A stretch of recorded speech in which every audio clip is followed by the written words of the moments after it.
আমি সহেলী চক্রবর্তী রয়েছে এই মুহূর্তে আপনাদের সঙ্গে, এবং আমি রয়েছি সরাসরি যে মূল মঞ্চ রয়েছে, যেখানে আর রাত পোহালে মমতা বন্দ্যোপাধ্যায় উঠে বক্তব্য রাখবেন, সেই মঞ্চের ঠিক পাশেই রয়েছে। আর আমার সঙ্গে যিনি রয়েছেন তিনি একেবারে চেনা মুখ, রাজন্না হালদার। প্রথমেই স্বাগত জানাবো। 21শে জুলাইয়ের যে বার্তা মুখ্যমন্ত্রী দেন, সেই বার্তার দিকে তাকিয়ে থাকেন আম জনতা এবং গোটা রাজ্যের রাজনীতিবিদরা। আপনারা যুব নেত্রী, কি বলবেন যুব সমাজকে 21শে জুলাইয়ের যে ধর্ম তা বোঝানোর জন্য আপনারাও সমানভাবে সেই জায়গাটা নেন, কি বলবেন? 21শে জুলাই 1993 সালে ঘটেছিল। বিশ্বাস করুন, অনেকেই প্রশ্ন করবে আমরা তখন জন্মাইনি, 1998 সালে আমার জন্ম, আমি কি করে বলবো।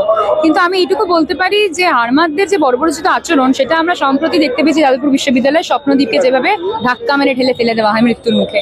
তো এই আচরণ তখনও ছিল, এখনো রয়েছে, ওরা পাল্টায়নি। শুধুমাত্র এটাই বলবো যে যারা বীর শহীদ হয়েছিলেন তারা কিন্তু আমাদের গণতান্ত্রিক অধিকারের জন্য হয়েছিলেন। আজকে যে আমরা সচিত্র ভোটার কার্ড দিয়ে ভোট দিতে পারছি, ওরা আমাদের বলে না ভোট চুরি করি, আমরা কোথাও একটু বেশি ভোট পেলেই বলি না তো ভোট চুরি করেছে তৃণমূল কংগ্রেস। আজকে যে আমরা ভোট দিচ্ছি সচিত্র ভোটার কার্ড, সেটার জন্য কিন্তু মমতা বন্দ্যোপাধ্যায়ের নেতৃত্বে সেই সময় যুব কংগ্রেস লড়াইয়ের ময়দানে নেমেছিল। সেই শহীদদের সম্মান জ্ঞাপনার্থে এই শহীদ দিবসে যুবনেত্রী হিসেবে আপনার উত্থান এবং যুব সমাজকে আপনার বার্তা দেওয়া সবটাই নজর কেড়েছিল দলনেত্রীর, এবং বিরোধীরা কিন্তু চরম কটাক্ষ করেছে আপনাকে নিয়ে বিতর্ক কম হয়নি। কি বার্তা দেবেন?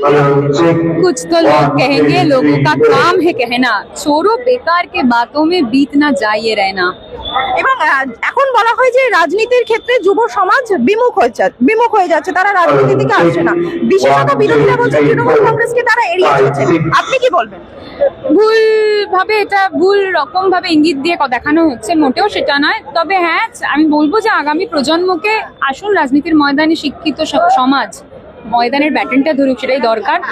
তৃণমূল কংগ্রেসের বিমুখ, তাহলে এত ভোটে তৃণমূল কংগ্রেস লোকসভাতে জিতলো কি করে? উপনির্বাচন 4টে সিট, 4টেতেই জিতেছে। বিরোধীরা বলছে আমরা না, তাহলে জিতলো কি করে? আমার প্রশ্ন সেটা বিরোধীদের কাছে। বিরোধীরা তো অনেক কথা বলে, তারপরেও একদল শূন্য আর একদল লোকসভাতে আমরা নিশ্চিহ্নের পথে পাঠিয়ে দিয়েছি। 400 পারের স্বপ্ন নিয়ে এসেছিল, 200 পার করে হাতে বাটি নিয়ে বসে আছে। এটাই বিষয়। গতকাল একটা ফুটেজে দেখা গেছে শুভেন্দু অধিকারী চোর চোর স্লোগান শুনে পায়ের থেকে জুতো খুলে এগিয়ে যাচ্ছেন, কি বলবেন? এটা তো বাংলা সংস্কৃতি নয়। বাংলা সংস্কৃতি নয় যখন সবাই বুঝতেই পারছেন, তাহলে আমার মনে হয় আগামী দিনে যিনি এরকম কাজ করছেন, বাংলা বিরোধী কাজ, তার কি ব্যবস্থা নেবার, সেটা আম জনতা নিক, সাধারণ মানুষ নিক।